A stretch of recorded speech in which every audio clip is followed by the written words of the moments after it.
friend zone ဆိုတာခင်ဗျားထင်တာထက်အများကြီးပို့ပြီးတော့ဆိုတာဒီဟာကို topic တစ်ခုအနေနဲ့ပြောနေရလောက်အောင်ဒါကြီးကအရေးကြီးလို့လား friend zone လေးရောက်နေလို့ရှင်ပြန်ထွက်လိုက်ပေါ်ဘာဖြစ်တယ်ညာဖြစ်တယ်ပေါ့တချို့လူတွေလည်းပြောကောင်းပြောနိုင်တယ်ပေါ့လေဒါပေမဲ့ပြဿနာတစ်ခုကခင်ဗျားစီမှာဖြစ်လာတော့မှခင်ဗျားသိတယ်ကျွန်တော် Telegram community ရှိရ group တွေရှိတယ်ဒီမှာဆိုလို့ရှင်လည်းတယောက်နဲ့တယောက်ဒါအကြံဉာဏ်တွေပေးတဲ့နေရာမှာအားပေးတဲ့နေရာမှာကိုချင်းစာတရားထားဖို့ဆိုတော့ကျွန်တော်အမြဲတမ်းသင်ပေးတယ်ကိုအတွက်ကိစ္စသေးသေးလေးလို့ထင်ပေမဲ့တခြားသူအတွက်ကိစ္စအကြီးဖြစ်နေနိုင်တယ်စင်လဲစင်ထွားစိတ်လဲစိတ်ထွားဆိုလို့လူတယောက်နဲ့တယောက်ကခံနိုင်ရင်မတူဘူး friend zone နဲ့ရောက်နေတာလေးများกว่าဗာမြက်ခက်လို့လဲအဆက်သမလုံးနေပေါ့အမေကနွားကြတာမညာမတာပြောကြပြီးတော့ကြံဉာဏ်ပေးတဲ့နေရာမှာလဲဖြစ်ရတဲ့အကြောင်းရင်းကိုကျွန်တော်သိချသိမှာဒေချာမသိဘူးဆိုလို့ရှိရင်ကိုပေးတဲ့အကြံဉာဏ်အနာနဲ့စေးတက်မှာမဟုတ်အခုကျွန်တော်ဗီဒီယိုလုပ်တယ်ပြောပြပေးတယ်ဆိုတော့လေ maybe no 100%မှန်နိုင်မှာမဟုတ်ဘူးတချို့တော့အလုပ်ဖြစ်ခြင်းဖြစ်လိမ့်မယ်တချို့တော့အလုပ်ဖြစ်ခြင်းမဖြစ်လိမ့်ဒါပေမဲ့ကျွန်တော်တို့ဒီ back ဘောင်းဆောင် down ဘောင်းဆောင် hair well love sense ကိုချမ်းပါရေးစီးပွားရေးအစရှိဖြစ်ဒါတွေအကုန်လုံး back ဘောင်းဆောင်ကနေစဉ်းစားပြီးတော့မှဒီနေရာကနေထွက်ဖို့ကိုအကြံဉာဏ်ပေးလို့ရတယ်ဆိုတော့ friend zone အများတို့ထင်တာတက်ပို့ပြီးတော့ဆိုးတယ်ပထမဆုံးစဉ်းစားကြည့်အောင်ကျမ်းပါရေးကျွန်တော်ဒီလူတယောက်ကိုချစ်နေတယ်ဒီလူတယောက်ကကိုယ်ပြန်မချစ်ဘူးဆိုလို့ရှိရင်ကိုလိုသုံးလူမျိုးသဘောထားနေတယ်ဆိုခင်ဗျားတို့စိတ်ကောင်းပါမလားအဲ့တော့စိတ်ကျမ်းပါရေးအစပြီးတော့ထိခိုက်လာပြီကိုယုံကြည်မှုတွေရောလာပြီငါဘာဖြစ်လို့လဲ I am not enough ငါမလုံလောက်ဘူးလားဆိုတော့အတွေးမျိုးတွေကိုယ်စိတ်ထဲမှာပြန်ဝင်လာ self esteem တွေနှိမ့်သွားတယ် confidence တွေကျသွားတယ်အဲ့လူတယောက်က self esteem နှိမ့်သွားပြီ confidence ကျသွားပြီဆိုလို့ရှိရင်ဘာလို့အဆင်မပြေနိုင်တော့ဒါကတော့ mental ဘိုင်းမှာ physical ဘိုင်းမှာဆိုလို့ရှိရင်လည်း the way you carry yourself confidence မှာမရှိတော့တာကို carry လုပ်တဲ့ပုံစံလက်ပြင်ကိုင်းနဲ့စိတ်သက်ကြတဲ့ပုံစံမျိုးတွေဖြစ်သွားမယ်အဲ့တော့စိတ်မကောင်းဘူးဆိုလို့ရှိရင်ခန္ဓာကိုယ်လည်းဘလို့မှကျန်းမာရေးကောင်းမှာမဟုတ်တော့ဘူးစိတ်ထောင်းကိုကြေးလို့ဆိုတဲ့ဟာရှိတာချမ်းမာရေးပဲချမ်းအဲ့တော့ငွေကြေးပိုင်းကိုပြန်ကြည့်မယ်ဆိုလို့ရှိရင်လည်းကိုကမလုံလောက်ဘူးလို့ခံစားနေရတာဖြစ်တဲ့အတွက် spend more ပိုကြီးသုံးမယ်ပိုကြီး please လို့ပိုစူးစမ်းမယ်လိုချင်တာရှိလို့ရှိရင်ဝယ်ပေးမယ်ဖြည့်ဆည်းပေးမယ်ခင်ဗျားရဲ့ပတ်စံတွေကတဲရေသွန်းတယ်လို့ပဲကိုအတွက်ဖြစ်မလာမယ့်အရာတစ်ခုသွားပြီးရင်းနှီးမြုပ်နှံကိုအကျိုးမပေးလာမယ့်အရာတစ်ခုရင်းနှီးမြုပ်နှံတယ်စကပုံလေးတစ်ခုရှိတယ်ကိုမစည်းတဲ့မြင်းကိုစာမကြွေးပါနဲ့ဆိုတာဒါယောက်ျားလေးသတိထားသင့်ဆုံးအရာတွေကတစ်ခုပဲ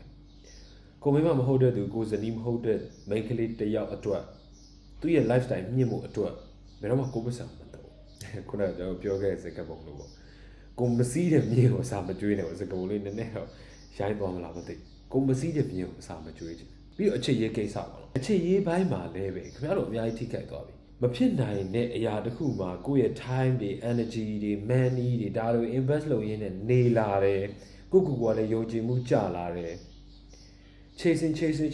အချိန်ပြည့်အဲ့ဒီနောက်ကိုပဲလိုက်နေရင်းနဲ့ခမ ्या ဘဝရဲ့တကယ်အချစ်စစ်ပေါ့လေကိုယ့်ရဲ့ potential partner ကိုကလေးတွေရဲ့မိခင်ကောင်းဖြစ်လာမဲ့သူကို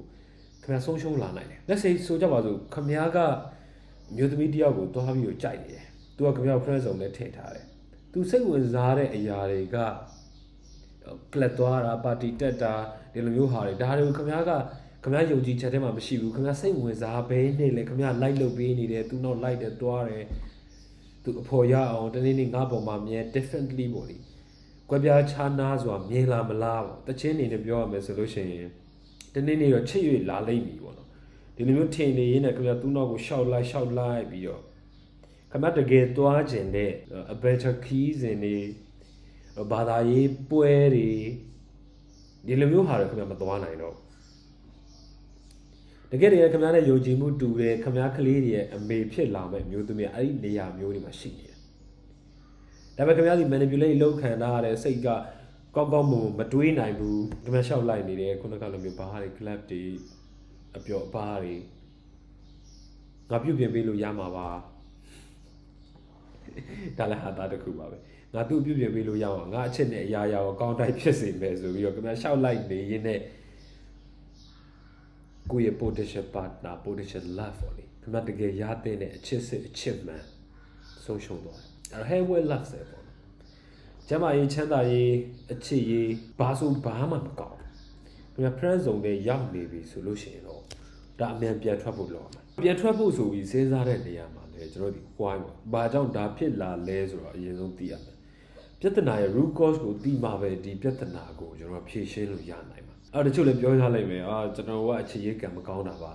နှလုံးလမ်းကြောင်းမှာကြွခံနေလို့ပါမဟုတ်ကံမကောင်းလို့လည်းမဟုတ်နှလုံးလမ်းကြောင်းမှာကြွခံနေလို့လည်းမဟုတ်ခမရညံ့လို့လည်းမဟုတ်အဓိကပြဿနာက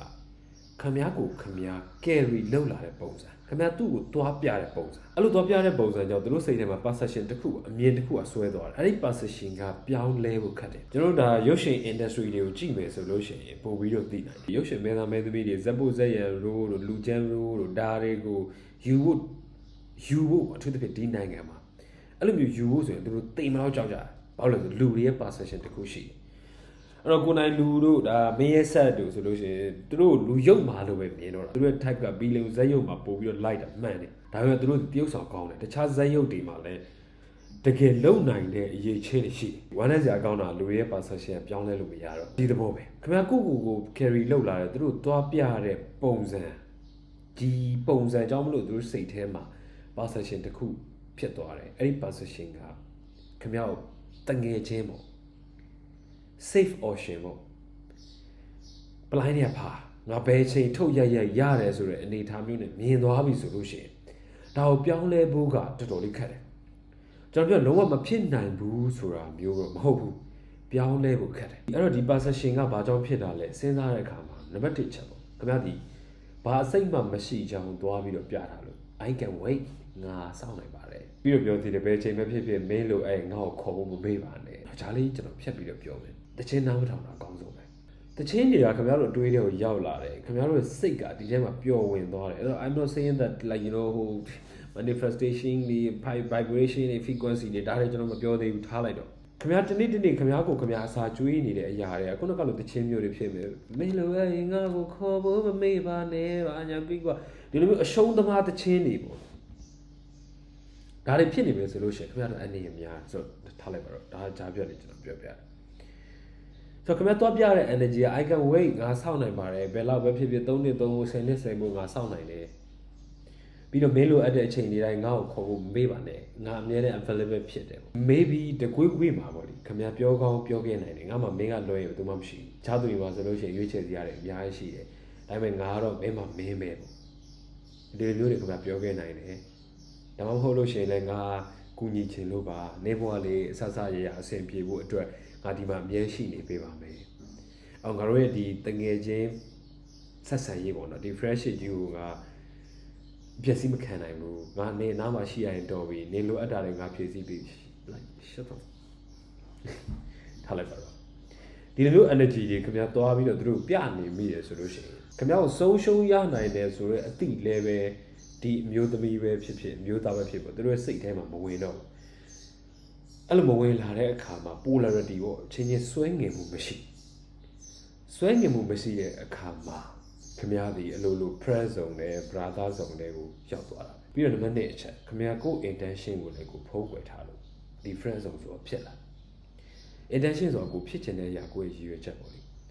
အခုသူ့စကားသွားပြောတယ်ဒါ potential partner တယောက်အဖြစ်ကိုကမြင်တယ်သူနဲ့ကိုယ်နဲ့ကြားမှာ sexual intimacy ဒါမျိုးတွေရှိခြင်းတယ်ဒါပေမဲ့ခင်ဗျားရဲ့ intention ကြီးကိုဖုံးကွယ်ထားတယ်အရှိမပြောခဲ့သလိုငါတကယ်ချင်းအဖြစ်နဲ့ပဲနေပါဦးမယ်ငါကူညီခြင်းလို့ပါဘာညာနဲ့သူနားမှာနေရဖို့အရေးလေးကိုအရင်တွေးလိုက်တယ်ပြီးတော့တွားနေတယ်ဟန်ဆောင်နေတယ်ကိုယ့်ရဲ့တကယ် intention ကသူနဲ့သမီးစားဖြစ်ချင်တယ်သူနဲ့ sexual relationship ရှိချင်တယ်ဒါပေမဲ့ဒါကြီးကိုဟန်ဆောင်ပြီးတော့နေတဲ့အခါတစ်ဖက်ကအဲ့ဒါကိုရိတ်စားမိတယ်ခင်ဗျားဒီယောက်ျားမဆန်ဘူးဆိုတဲ့အတွေ့အကြုံသူတို့စီမှာသွားရတယ် masculine energy က direct ဖြစ်ရကိုဒါဖြစ်ချင်တယ်ဒါလုပ်ချင်တယ်ဆိုဒီအားကိုပြောရဲရမယ်လုပ်ရဲရမယ်ဒီအတွက်တတိရှိရမယ်အခုခင်ဗျားဟန်ဆောင်ပြီးနေတယ် undercover agent လောက်တာလားဘာလောက်တာလားဘဝမှာကျွန်တော်တို့ဒီကိုဖြစ်ချင်တဲ့အရာကိုကိုယ်လည်းလုပ်ယူရတာကိုကဘောလုံးသမားဖြစ်ချင်တာကိုဘတ်စကတ်ဘောလာကျင့်တယ်အဲ့ခင်ဗျားလိုချင်တဲ့ရလထွက်ဖို့ကဘယ်လိုမှမဖြစ်နိုင်ဘူးအဲ့ကို intention ကိုမဖုံးကွယ်ဟန်မဆောင်နဲ့မကြောက်နဲ့မလန့်နဲ့ကိုဖွင့်ပြောလိုက်တယ်သူတို့ကကိုလက်မခံဘူးဆိုလို့ရှိရင် move on ကိုတခြားတစ်ယောက်ကိုသွားပြီးတော့ပြောလို့ရတယ်အခုဒီနေရာကြီးမှာတွေ့ကပ်ပြီးတော့နေတယ်ကိုသူတို့က safe option လို့မြင်တယ် friend zone နဲ့ထည့်ထားတယ် ကိုတို့ဘာမှကြိုးမရှိဘူး hey we love sen ကျမ်းမာရောချမ်းသာရေးရောအချစ်ရေးရောလူမှုရေးရောဘာမှကိုတို့ကောင်းတော့မရှိဘူးလူမှုရေးဆိုလို့ရှိရင်လည်းစဉ်းစားကြည့်ဒီဘက်မှာကိုတငယ်ချင်းတွေကသွားကြလာကြရှိတယ်ခေါ်တယ်အဖေအမေကလှုပ်ရှိလို့ပြောတယ်ဒါပေမဲ့ဟိုဘက်ကဖုံးဆက်လိုက်တယ်လာပါအောင်ဘသူကြီးလာပါအောင်ငါဒီမှာဒုက္ခရောက်နေလို့ပါခင်ဗျမျက်နှာရကြတဲ့သူမျက်နှာရကြတဲ့သူဆိုတော့ခင်ဗျသွားမှာပဲအာမေနောက်မှလုံးဝပြတာဒါဘာဖြစ်နေညာဖြစ်တယ်တကယ်ကြီးကြောင်ငါမလိုက်နိုင်တော့ဘူးခင်ဗျမျက်နှာရကြတော့ပြေးသွားတယ်ခင်ဗျလူမှုရေးလည်းပျက်စီးတာပဲအကုန်လုံးအဆက်ဆက်ရပျက်စီးနေအဲဒါကြောင့်ကျွန်တော်ပြော friend zone ကခင်ဗျားတို့ထင်တာထက်ကိုပို့ပြီးတော့ဆိုတယ်ခင်ဗျားမှာ boundary ရှိဖို့လိုတယ်ပြောရလို့ရှိရင် masculine boundary တခုပေါ့ငါဒါဆိုလို့ရှိရင်လုပ်ပေးမယ်ဒါဆိုလို့ရှိရင်မလုပ်ဘူးငါ့ကို reject လုပ်တယ်ဆိုလို့ရှိရင်ငါဒီနေရာမှာမနေဘူးငါဒီ option တစ်ခုရွေးချယ်ခံတစ်ခုအဖြစ်နဲ့ဆက်မနေဘူးဆိုတဲ့ boundary မျိုးတွေခင်ဗျားစီမရှိရအောင်ဒါတွေမရှိဘူးဆိုလို့ရှိရင်ခင်ဗျား desperate man ပေါ့လေအသက်အံလိုချင်တောင်းတနေတဲ့ပုံစံမျိုးပေါက်မယ်အဲ့တော့ guess what ဘာဖြစ်လဲလူတွေလိုချင်တဲ့သူဆိုလို့ရှိရင်မပေးချင်ကြတော့မလိုချင်တဲ့သူမှပဲပေးတယ်ဒီအကြောင်းကျွန်တော်အများကြီးပြောခဲ့ပြီးပါပြီရှေ့ဗီဒီယိုတွေမှာအရင်လိုချင်လာပြီး desperate ဖြစ်လာပြီးဆိုလို့ရှိရင်လူတွေတောင်ခံစားမိအဲ့ခံစားမိလို့ရှိရင်မပေးချင်တော့မလိုချင်တဲ့လူကသွားပြီးတော့ပေးကြမိန်းကလေးတယောက်ရဲ့ DM ပေါ့နော်သူ့ရဲ့ဒီ message box ထဲမှာသူ့အမြဲတမ်း view site နေတဲ့လူတွေအများကြီးရှိတယ်အရန်လာတယ်ဘာလို့နေလဲဘာဖြစ်တယ်ညာဖြစ်တယ်ဒီလိုမျိုး view site နေတဲ့လူတွေအများကြီးရှိတယ်အဲ့ဒီ view site နေတဲ့သူတွေအများကြီးယောက်ျားတွေအများကြီးတဲမှာမှဒီ main ကလေးပြန် view site တာကသူ့ကို view site တဲ့သူပဲသူ့ရဲ့ emotion နဲ့ပေါ့သူ့ရဲ့ emotional roller coaster လေးကိုကစားနိုင်တဲ့သူပဲသူဘာတွေလုပ်နေမလဲအခုချိန်ဘာတွေလုပ်နေမလဲသူ maybe နောက်ထပ်ကောင်မလေးတယောက်နဲ့ပြန်တွဲနေမလားငါ့ကိုစကားလာမပြောတော့ရည်စမ်းဘာဖြစ်သွားပြီလဲရည်စားရသွားပြီလားအဲ့ဒီကောင်ရဲ့ profile နဲ့ဝင်ကြည့်ဒီလိုမျိုးအလုပ်လုပ်တာ main ကလေးဒီ emotional creature တွေဒါကိုခင်ဗျားတို့နားလည်ဖို့လိုတယ်အခုခင်ဗျားတို့လုပ်နေတာက emotional cushion တစ်ခုပေါ့လေသူများဖင်ထိုင်ဖို့အတွက်ညင်တလာလေးဖင်ထိုင်ဖို့အတွက်ခင်ဗျားတို့အောက်က cushion လို့ခံပေးနေကိုယ့်ရဲ့စိတ်ကြီးနှလုံးသားကြီးနဲ့ရင်းပြီးတော့အားငယ်သူအားပေးပါတော့ချင်းချင်းကူညီပါတော့ခင်ဗျားတို့ဒါတွေသွားလုပ်နေတာကျွန်တော်ရွတ်လိုက်တာဟုတ်ငယ်တော့တင်ခဲ့တဲ့စာတွေအဲ့တော့သူငိုတဲ့အခါမှာပခုံးငားမယ်အဲ့တော့ဘာဖြစ်လာလဲဆိုတော့အဲ့ဒီလူတွေကသူတို့ဒုက္ခရောက်တဲ့အချိန်မှပဲခင်ဗျားတို့တတိရတော့ပြောနေကြတဲ့လိုသုံးဆိုတာအဲ့ဒီမှာစပြီးတော့ဖြစ်တာပဲကျန်တဲ့အချိန်တွေတတိမရတော့သူပျော်နေတဲ့အချိန်တွေတတိမရတော့ခင်ဗျားကြောင်ထိုးတာဖုန်တွေတက်ပြီးတော့သူဒုက္ခရောက်ပြီးတခုခုအခက်အခဲဖြစ်ပြီးဆိုမှခင်ဗျားလှမ်းခေါ်တယ်သူတို့ရဲ့မျက်ရည်သူတို့ရဲ့ဒုက္ခတွေသူတို့ရဲ့တောကတွေကိုခင်ဗျားပေါ်မှာလွှဲချလိုက်တယ်ခင်ဗျားကတော့ energy တွေ drain ဖြစ်ပြီးတော့ကြံနေခဲ့တယ်သူကပြန်ကောင်းသွားပြီဆိုရင်ပြန်ထွက်သွားတခြားနေရာမှာသွားပြုံးတယ်ဘာလို့မလဲအခုခင်ဗျားဒီလိုမျိုးအခြေအနေတွေမှာတွေ့နေရတယ်ကိုပြန်မြင်ရပြီဆိုလို့ရှိရင်ကံပြန်ထွက်ဖို့လိုတယ်ဒါ why ဘာကြောင့်ဒါဖြစ်ရတာလဲ why သိသွားပြီဆိုလို့ရှိရင်ကျွန်တော် how ဘယ်လိုထွက်မလဲဒါကိုစပြီးတော့စဉ်းစားလို့ရတယ်အဲ့တော့အခုပြောခဲ့တဲ့အကြောင်းအရာတွေထဲမှာလည်းပဲနေရာတွေတော့ပါသွားပြီဖြစ်မှာပါကျွန်တော်ဒီပထမဆုံး masculine man တယောက်ယောက်ျားဆန်နဲ့ယောက်ျားတစ်ယောက်အနေနဲ့ reality ကိုလက်ခံရလိမ့်မယ်သူငါ့ကိုမကြိုက်ဘူးဆိုရင်မကြိုက်ဘူးပဲကြိုက်အောင်လုပ်မယ်ကြိုးစားမယ်ဘာညာကွီးကွာတခြားနေရာတွေတော့ဟုတ်ပါတယ်တခြားနေရာတွေတော့ဟုတ်တယ်ကြိုးစားလို့ရတယ်ဒါလူကိုနားမှာမရှိကျင်တဲ့လူတယောက်ကိုကျွန်တော်တို့ကအသေးအံသွားပြီးဆွဲထားလို့ဘာကြောင့်ထိုးပါလဲဆို reality ကိုကျွန်တော်လက်ခံရမယ်လက်ခံလိုက်လူငါ့ကိုမကြိုက်ဘူးငါရဲ့ဘယ်ပုံစံမကြိုက်တာလဲငါပြင်ပေးနိုင်ပါတယ်မလုပ်နဲ့လူတယောက်ရဲ့ဗီဇဆိုတာရှိတယ်ဒီဗီဇကိုပြင်ဖို့ဆိုတာဒါခက်ခဲခင်ဗျာသူတို့အကြိုက်ကိုတစ်သက်လုံးလိုက်လုပ်နေနိုင်မှာမဟုတ်ဘူးကိုမလို့လက်ခံပါတယ်ဆိုတဲ့ဟာမျိုးကိုခင်ဗျာရှာဒီနေရာမှာတချို့လဲငင်းကောင်းငင်းနိုင်တယ်ပေါ့လေမင်္ဂလိတယောက်ကိုကြိုက်ပြီဆိုလို့ရှိရင်စူးစမ်းမှာပေါ့ဖွင့်ပြောမှာအသေးအံလိုက်ရမှာပေါ့သူလက်ခံလာတဲ့အထိလိုက်ရမှာပေါ့အဲ့ဒါဆိုလို့ရှိရင်ဒွတ်တစ်ပေါင်မင်းယူကြည့်လိုက်ပန်ဒရာဘေးမှာသူအရင်ကြိုက်တယ် maybe fishing တွေတော့၎င်းဖြစ်ကောင်းဖြစ်လိမ့်မယ်ပေါ့လေဒါတွေကကျွန်တော်တို့ခင်ဗျားတို့မျက်စိရှေ့မှာဖြစ်ခဲ့တာမဟုတ်တော့တချို့လည်းငင်းကြပါလိမ့်မယ်ဆိုတော့ထားပါတော့သူကဒီမျိုးသမီးကိုကြိုက်တယ်သူ့ရဲ့တိုင်းပြည်ကိုသွားပြီးတော့သိမ့်ပိုက်လိုက်တယ်အဲ့တော့ဒီမျိုးသမီးကိုသူသိမ့်ပိုက်ပြီးတဲ့အချိန်မှာငါ့မျက်နှာတုပ်ကပေးစမ်းလို့ပြောလဲပြောမပေးပါလို့ပြောလဲပြောလိုက်ရောဒီမျိုးသမီးကသူညစ်ပတ်တဲ့အဝတ်တွေခြေတုပ်ဝတ်တွေလည်းဘာညာပေါ့ထမိန်လေးဒီလိုဟာမျိုးတွေညစ်ပတ်နေတဲ့ဟာတွေဒါတွေသူ့ကိုပေးပလိုက်တယ်ဒါသူကဒါကိုမျက်နှာတုပ်လိုက်တော့ သူ့ရဲ့ဒါမဲ့ရှင်တော်တွေပျောက်ပြီးတော့ဖုံးကန်တွေမှာနှိပ်သွားတာမျိုးအဓိကပြောချင်တာဒီကိုယ့်ကိုဒုက္ခပေးလို့ရတယ်မွေဝေးကပိုက်ပိုက်တာနဲ့တူတူပဲ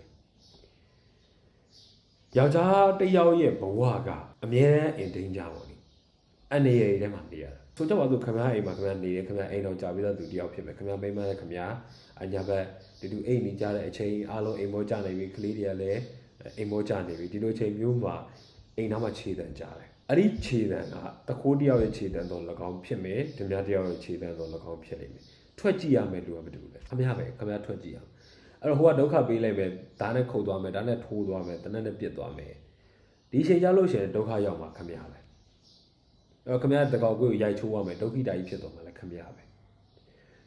အိမ်မှာလျှက်စစ်ဝါယာတွေ short ဖြစ်တယ်တက်ပြင်းမှာဘာတူလဲဒါလည်းခမရပဲယောက်ျားဒီ protect လုပ်ရမယ် provide လုပ်ရမယ်ဒါဘယ်လို့တာဝန်မပေးလဲပဲကျွန်တော်တို့ကလုပ်နေရတာပဲဒါယောက်ျားတစ်ယောက်ဖြစ်လာပြီဆိုလို့ရှိရင် responsibility ဒါကိုကျွန်တော်ယူရတာယူလို့ဘယ်သူမှတခုတ်တရချီးမိုးနေတာမျိုးမရှိပေမဲ့မယူဘူးဆိုလို့ရှိရင် society တစ်ခုလုံးကြီးကခမရဝေဖန်ခဲ့ရဲ့အဖြစ်တင်ကြမှာခမရမျိုးသမီးအပါဝင်ပေါ့လေအဲ့တော့ in danger အမြဲတမ်းအနေအထဲမှာနေရတာအချိန်မရွေးဒုက္ခရောက်သွားနိုင်တယ်အဲ့တော့ခမရကိုမချစ်တဲ့သူတယောက်ကိုသာရွေးထားမိမယ်ဆိုလို့ရှိရင်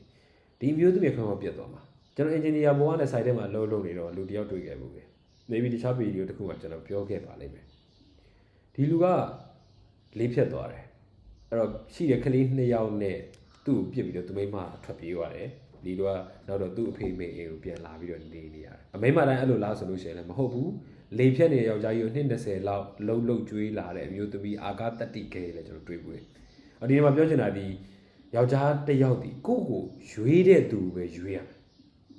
ကိုယ့်မရွေးတဲ့သူမရွေးနဲ့အ ਨੇ ဆုံးတော့ဗျာကို protect provide လုပ်ပေးရမယ်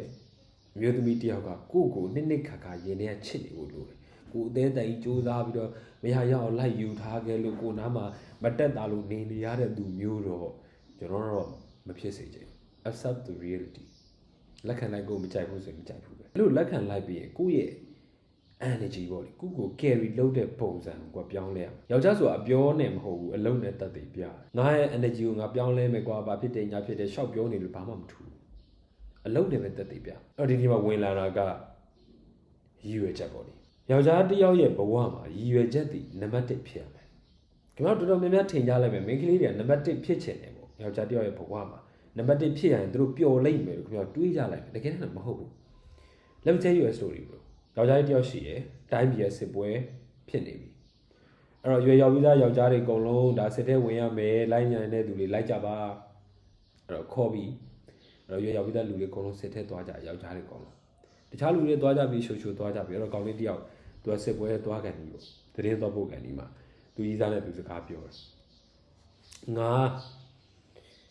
စစ်ပွဲတက်သွားတော့မယ်အဲ့တော့သူကြီးစားငိုတယ်ကောင်မလေးကငိုတယ်မသွားပါနဲ့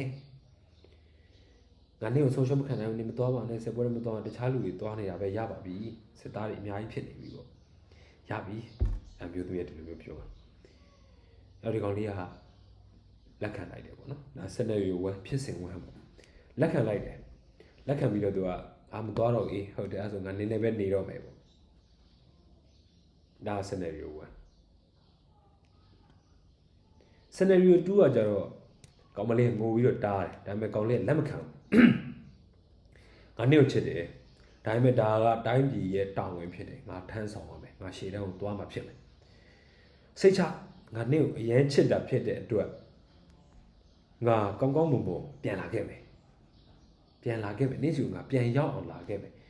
ငါတို့မိသားစုဘဝတစ်ခုထူထောင်ကြမယ်ငါတို့တက်တက်လုံးချစ်သွားကြမယ်ဒီစစ်ပွဲပြီးတဲ့အခါငါပြန်လာခဲ့မယ်နေဆက်ဆောင်နေထွေးညိုလို့ပေါ့နော်အဲ့တော့ဆက်ဆောင်နေလို့ပြောပြီးတော့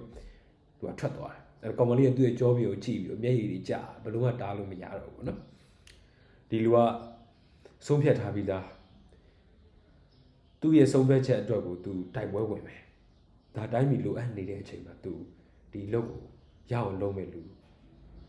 ငါချစ်သူအကြောင်းငါသိရငါတားလို့ရမှာမဟုတ်ဘူးလက်လျှော့ပြီးတော့ဒီဘဝအတွက်တော့နှမလက်လျှော့ပြီးမျက်ရည်ကျပြီးတော့သူစောင့်နေခဲ့ဒီ scenario နှစ်ခုမှာပထမ scenario ပေါ့လေကောင်းလေးမသွားတော့ဘူးကြီးစားနဲ့ပဲနေတယ်ဆိုလို့ရှိရင် နေ့လယ်ပိုင်းလောက်ရောက်တဲ့အခါဒါမနက်ပိုင်းပြောတယ်ပဲဒါနေ့လယ်ပိုင်းလောက်ရောက်တဲ့အခါကျတယ်တခြားယောက်ျားတွေတွားနေတာကို तू ကဘာလို့မတွားတာလဲအရက်စကားပြောမယ်ဆိုဒီကောင်ဖင်ကြောင်ကြီးလားမသိဘူးဆိုပြီးတော့အတွေးမျိုး main ကလေးမှဝင်လာတာသူနှစ်ယောက်ကြားမှာ tension မရှိတော့ဘူး polarity မရှိတော့ဘူးဆွဲငင်မှုမရှိတော့ဘူး masculine man တယောက်အဖြစ်သူကောင်မလေးကသူမမြင်တော့ဒုတိယ scenario မှာတကယ်အချစ်တွေကိုပို့ပြီးတော့တိုးပွားလာစေတာဒီနေ့လူကြီးစားအကြောင်းတွေးမယ်ရှေ့တန်းမှာဘာတွေဖြစ်နေလဲရှေ့တန်းစာလာသူတည်ပြီဆိုတဲ့တဲ့ပဲကြားရမလားမတွေးပဲမနေနိုင်အောင်ရင်ထဲမှာအပြည့်နေရယူမယ်အဲ့တော့ကောင်လေးကစစ်ပွဲရတယ်ပြန်လာပြီဆိုလို့ရှိရင်လည်းသူတို့အတိုးချပြီးချစ်ကြလိုက်ဒါမျိုးဖြစ်နေရမှာမိန်းကလေးတွေနံပါတ်1မဖြစ်ချင်ကြဘူးသူတို့ခမားရဲ့ရည်ရွယ်ချက်နောက်မှာပဲထားမှာအခုကျွန်တော်ဖြစ်နေကြတာကရည်ရွယ်ချက်မရှိဘူး mission တစ်ခုမရှိနေကြဘူးယောက်ျားလေးအများစုကြောင်တော့ပဲလိုက်တယ်ကြောင်ဆိုတော့ခင်ဗျားသိမှာပါကြောင်တော့ပဲလိုက်နေကြတဲ့အချိန်မှာ familiarity လို့ခေါ်တယ်ရင်းနှီးမှုဖြစ်သွားတယ်တယောက်နဲ့တယောက်ချားမှာတအားရင်းနှီးသွားတယ်တအားရင်းနှီးသွားတော့တယောက်အကြောင်းတယောက်ကပို့ပြီးတော့သိလာတယ်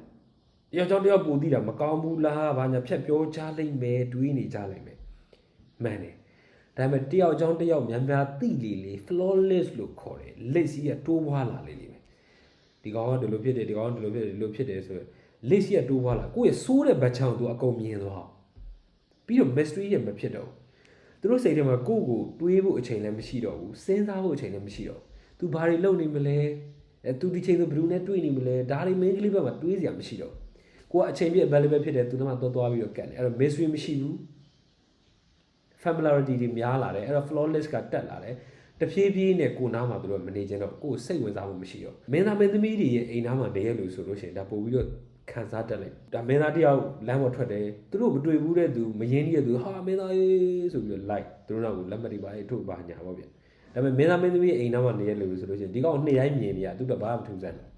ဒီတော့ကျွန်တော်တို့အရင်ရင်းနှီးသွားပြီ mystery မဖြစ်တော့ဘူး misery မရှိတော့ဘူးဆိုလို့ရှိရင်အချင်းချင်းကြမှာ tension နည်းသွားမယ် polarity နည်းသွားမယ်အဲ့မှာကျွန်တော်တို့ရဲ့ relationship ကပြည့်စည်ရမယ် be more masculine ကိုမှရည်ရွယ်ချက်ရည်မှန်းချက်တစ်ခုရှိရမယ် purpose တစ်ခုရှိရမယ် masculine man တယောက်ဖြစ်တဲ့အတွက်တစ်ခုခုကိုဒီတီဆောက်နေရမယ် maybe ခင်ဗျာဘာပဲဖြစ် YouTube channel ဖြစ် business ပဲဖြစ်ဘာပဲဖြစ်ခင်ဗျာဒီတစ်ခုခုကိုတီဆောက်နေရမယ်အများနဲ့ကြောင်တော့ပဲရှောက်လိုက်နေတယ်ဆိုလို့ရှိရင်ခင်ဗျာတီဆောက်တာဘာမှမရှိတော့စကားလေးတစ်ခုကြားဖို့မှာပေါ့ဟိုလိပ်ပြာတွေနောက်ကိုလိုက်ဖမ်းမယ်အစား beautiful garden ပေါ့နော်ပန်းဥယျာဉ်လှလှတဲ့တစ်ခုတီဆောက်လိုက်လိပ်ပြာတွေပို့ပြီးတော့လာခင်ဗျာဒီကြောင်တော့ရှောက်လိုက်နေတယ်ဒီဘူစီတော့ရှောက်လိုက်နေတဲ့အချိန်မှာခင်ဗျာဘာမှတီဆောက်ထားတာမရှိခင်ဗျာမှာလှပတဲ့ပန်းဥယျာဉ်လည်းမရှိဘယ်လိပ်ပြာမှာလဲလာနားမှာမဟုတ်တော့နောက်ဆုံးအချိန်ကြတော့မှနောင်တရတဲ့အချိန်ကြလို့ရှိရင်ဟာငါတော့သွားပြီဆိုပြီးတော့ကိုဘွားကို salty ချူထဲမှာမြုပ်နှံလိုက်တဲ့ယောက်ျားလေးကျွန်တော်အများကြီးပဲတွေ့ခဲ့ဘူးစိတ်သက်တွေကြောက်သွားငါမှပတ်စံလည်းမရှိဘူးငါမှကြောင်လည်းမရှိဘူးငါမှအာနာလည်းမရှိဘူးပါဝါလည်းမရှိဘူးကြော်ကြားမှုလည်းမရှိဘူးငါဘာမှမရှိဘူးဆိုပြီးတော့စိတ်သက်ကြပြီးတော့ကြောင်တစ်ကြောင်မှာရမယ်ငြိမ်ငြိမ်လေးနေသွားပြီးတော့အရက်ကိုဖော်ပြုတ်ပြီးတော့တည်သွားတဲ့ယောက်ျားတွေအများကြီးပဲ friend ဆိုတာခင်ဗျားထင်တာတက်အများကြီးပို့ပြီးတော့ဆိုတယ်အခုတော့ခင်ဗျားတို့ခံစားရခြင်းမှာခံစားရနိုင်မယ်ဒီဆိုးကျိုးတွေကိုဒါဆိုကျွန်တော်အရက်တောက်တယ်တစ်ခွက်တောက်လိုက်တယ်ဘာမှဖြစ်ဘူးနှစ်ခွက်တောက်တယ်ဘာမှဖြစ်ဘူးတပလင်းတောက်တယ်ဘာမှဖြစ်ဘူး10ပလင်းတောက်တယ်ဘာမှဖြစ်သေးအဲ့တော့နေနဲ့နှစ်တွေအများကြီးတောက်လာတော့မှပဲဒီဆိုးကျိုးကိုခင်ဗျားတို့ခံစားစလိတ်တောက်တယ်မွေးစေဝါတုံးတယ်တူတူပဲတစ်ချက်မွေးစေဝါထိုးလိုက်လို့တလုံးထိုးလိုက်လို့ဘာမှဖြစ်သေးဘူးဒါပေမဲ့နည်းနည်းလေးရင်းထလာတယ်ထက်လို့နှလုံးသုံးလို့လေးလို့ဘာမှဖြစ်သေးဘူးရသေးတယ်ဒါပေမဲ့နှစ်တွေကြာသွားရင်အဲ့ဒီ compound effect ကြီးကိုခင်ဗျားခံစား friend zone လည်းပဲဒီတိုင်းပဲခင်ဗျားအချိန်ကြီးကြာလာပြီဆိုလို့ရှိရင်လူမိုက်နောင်တနောင်မရဟာငါတော့သွားပြီဆိုတဲ့အချိန်မှာခင်ဗျားနောက်ကျသွားလိမ့်မပေါ့ပါနဲ့သတိထားပါအဲ့ရှေ့မှာလည်းကျွန်တော်ပြောခဲ့ပြီးပြီပေါ့လေကိုယ့် intention ကိုဒါချစ်ရင်ချစ်တယ်ကြိုက်ရင်ကြိုက်တယ်ရည်စားဖြစ်ချင်တယ်အိမ်အောင်ပြုတ်ချင်တယ်နှုတ်ကယူချင်တယ်နင်းကတူအိတ်ချင်တယ်သဘောတစ်ခုဗျာဒီ intention ကိုဖွင့်ပြောပါဖွင့်ပြောတယ်ဆိုတဲ့နေရာမှာလည်းကျွန်တော်တို့ timing လိုသေးတယ်ပေါ့နော်တချို့ကဟို brother ပြောတဲ့အတိုင်းကျွန်တော်လှုပ်ချလိုက်ပြီးကျွန်တော်တို့ပါရိုက်ခံရပြီဆိုတဲ့ဟာမျိုးဒါမျိုးပြန်လာရေးတတ်တဲ့သူရှိတယ်တချို့လည်းပဲအကန်တက်ဝင်ရေးတာလည်းဖြစ်မှာပေါ့လေအဲ့တော့ timing ကြီးရေးကြည့်တော့မယ်တက်လုံးလိုက်နေတာမျိုးထက်စားလို့ရှိရင်မှန်ကန်တဲ့အချိန်မှာတစ်ခါတော့လိုက်တာကခမားကိုအများကြီးကျိုးဖြစ်ထုံစေလိမ့်မယ် Let me tell you a story bro အသီးတယောက် तू ကအမျိုးသမီးလေးလှလှနေတယ်သူကြိုက်တယ်ရတဲ့အချိန်မှာတခြားသူတွေဒီလိုပဲပေါ့နေပေါင်းများဆိုလိုက်နေကြတဲ့ဒီမျိုးသမီးတွေအခြေတာပေါ့ဒါပေမဲ့ तू ကကျတော့ technique ကောင်းတယ် timing ကောင်းတယ် ဒီမျိုးသမီးတို့အိမ်သားမှာတကိုးကတ်တယ်ဆိုတဲ့အတန်ကြားတဲ့နောက်နေ့မှာသူကအိမ်ရှိခုပြမှာသွားပြီးတော့အိပ်ပေးတယ်အဲ့တော့မျိုးသမီးရဲ့အမေကအရင်သဘောကျတယ်သူအိမ်ရှိခုပြသွားအိပ်ပေးတယ်လိုအပ်တဲ့အလုပ်တွေယောက်ျားသားရှိမှလုပ်လို့ရမယ့်လုပ်တွေအများကြီးကူညီပေးတယ်ဒီတိုင်မယ်လေးကိုသူကသုံးချပြီးတော့မှလိုက်တဲ့အခါမှာဒီမျိုးသမီးရဲ့အမေကလည်းသဘောကျတဲ့ဒီမျိုးသမီးကလည်းသူ့နေရာပေးတယ်သူကဒီမျိုးသမီးကိုပိုင်ဆိုင်သွားတယ်အဲ့တော့တိုင်မင်အကြောင်းတိုင်မင်လေးကိုကျွန်တော်ပြောပြတယ်တိုင်မင်မှန်ဖို့လည်းအရေးကြီးပြီးရင်ကိုပြောလိုက်လို့ထွက်လာတဲ့ရလက်ဘယ်လိုဟာပဲဖြစ်နေပါစေပေါ့ဒါကိုလက်ခံငါနေ့ကိုမချစ်နိုင်ဘူးဆိုလို့ရှိရင် okay ပါ okay ပါဆိုတော့တွေ့မှာပေါ့ဒါမျိုးဖြစ်နေတယ် okay ရတယ်ဒါငါလက်ခံတယ်လူတိုင်းတော့ကိုယ်ကိုကြက်နေမှာမဟုတ်ဘူးအဲ့တော့ဆင်ပြေပါစေကျမရဲ့ view site ပါဘာညာပြောနေပါဘာညာပြောပြီးရင်ခင်ဗျာလှည့်ထွက်လာခဲ့လိုက်တော့အချိန်တစ်ခုရောက်တာနဲ့ခင်ဗျာနောက်ထပ်ကြိုက်တဲ့စိတ်ဝင်စားလို့ထပ်တွေ့မှာပဲထပ်တွေ့တယ်ဆိုလို့ရှိရင်စကားတော့ပြောအဲ့တော့သူတို့ကခင်ဗျာကိုကြိုက်တယ်ချစ်တယ်ဒါဆိုလို့ဆင်ပြေသွားမကြိုက်ဘူးမချစ်ဘူး okay ပါ move on လုပ်ပါဆက်သွားပါအချင်းတူတူလေးပါအရင်ကြီးဆွတ်ဖူးဖြစ်ပြီးလူတယောက်ရဲ့နောက်မှာလိုက်ပြီးတော့ကျွန်တော်ခရနေကြမလို့အချင်းတူတူလေးဒီဘဝကမနှက်ပြန်လဲအဖြစ်သွားနိုင်တယ်အဲ့တော့မနှက်ပြန်လဲခင်ဗျားတော်လကောကျုပ်တော်လကောသိသွားနိုင်တယ်အချိန်တူတူလေးအတွင်းမှာသူများရှိမှဒူးထောက်နေတာမျိုးတော့ကျွန်တော်မဖြစ်စေချင်ဘူးလူသုံးဘဝနဲ့ friend zone ထဲမှာနေနေတာမျိုးမဖြစ်စေချင်ဘူးဒီနေရာမှာသိစေချင်တာလေးတစ်ခုကမိန်းမအတိုင်းကဈေးကြီးတယ်သူတို့ခမားကိုဘယ်လောက်ကြိုက်တယ်လဲဆိုတဲ့အပေါ်မှာမူတည်ပြီးတော့ discount ကတော့99%လောက်ထိသူတို့ချပေးတယ်ပြောချင်တာကမိန်းကလေးတိုင်းမှာသူတို့သတ်မှတ်ထားတဲ့စံနှုန်းတွေ rule တွေဆိုတာရှိတယ်ဒါပေမဲ့ခမားတို့သူတို့ကြိုက်လေလေဒီ rule တွေဒီစံနှုန်းတွေကိုသူတို့ short ချပေးလေလေပဲအဲ့တော့မိန်းကလေးတိုင်းဈေးကြီးတယ်သူတို့ခမားကိုဘယ်လောက် discount ပေးလဲဆိုတာကခမားကိုဘယ်လောက်ထိကြိုက်လဲဆိုတဲ့အပေါ်မှာဘယ်လောက်ထိချစ်လဲဆိုတဲ့အပေါ်မှာအများကြီးမူတည်တယ်အဲ့တော့ complaint တွေတက်နေတာဘာညာကွီကွာတွေရက်လိုက်ပြန်ကိုဒီဘယ်လိုရလက်မျိုးထွက်လက်ခံလိုက်နာကျင်တွေလည်းပဲကျွန်တော်ရင်ဘက်ကိုဖွဲ့ထားမှာပဲအဲ့ဗီဒီယိုလေးကျွန်တော်တင်ထားပေးဖို့လည်းရှိဘောမှာဘယ်လိုပဲနာကျင်မှုတွေကြုံလာဘူးလေးစီ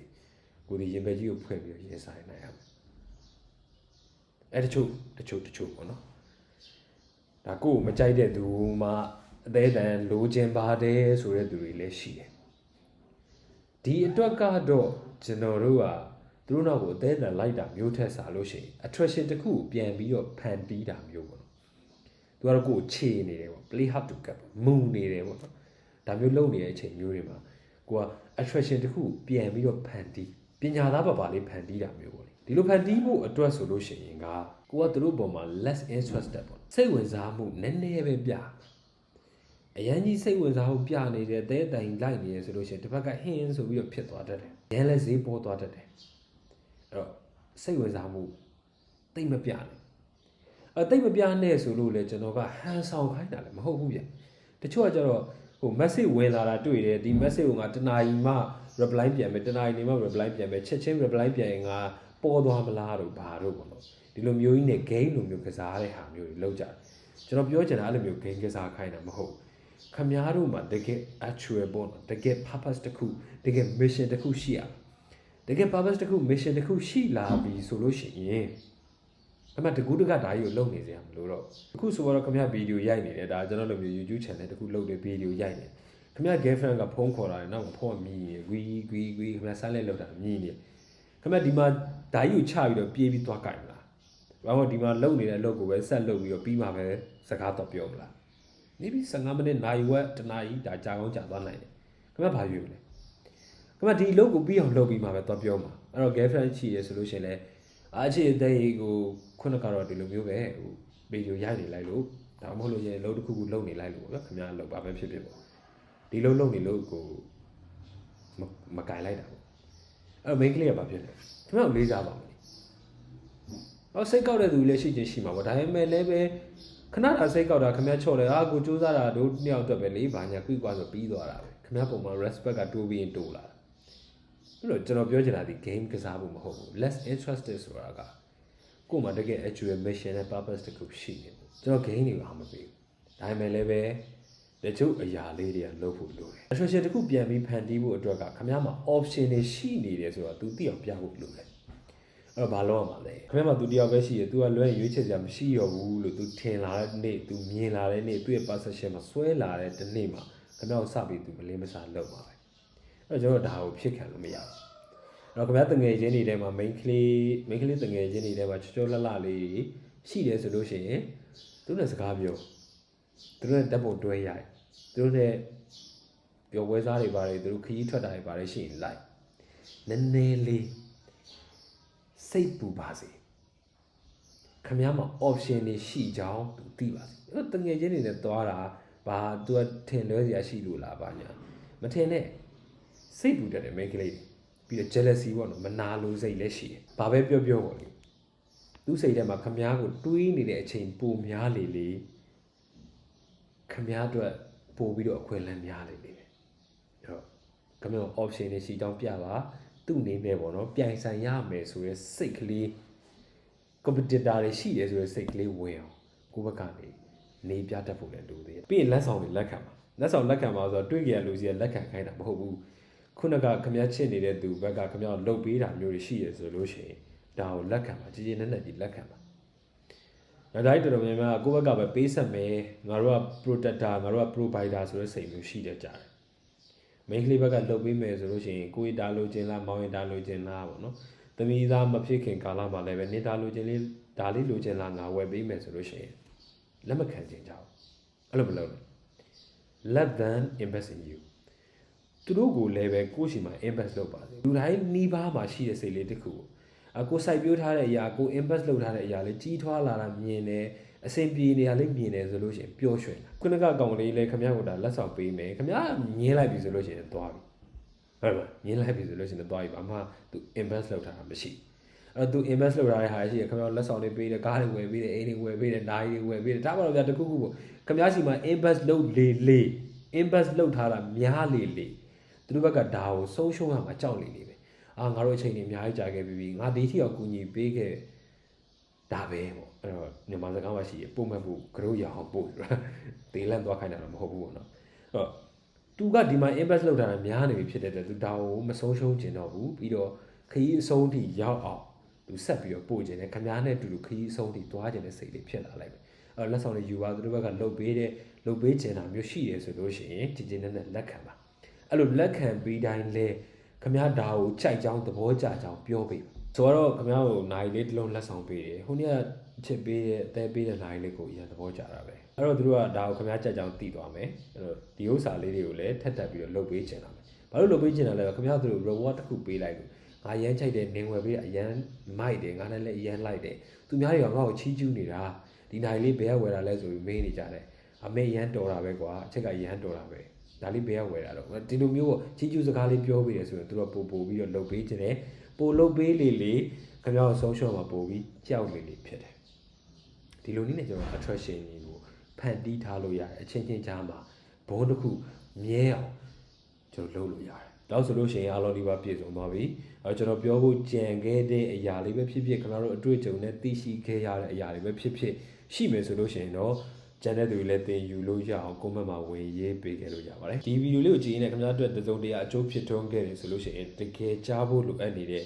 ကိုယ့်ရဲ့တကယ်ချင်းမိတ်ဆွေတွေကို share ပေးပါဗီဒီယို like comment လုပ်ပြီးတော့ channel ကို subscribe လုပ်ခဲ့ဖို့လည်းပေးပါနဲ့ကျွန်တော်တို့ကလည်း stay positive do the hard work and make it happen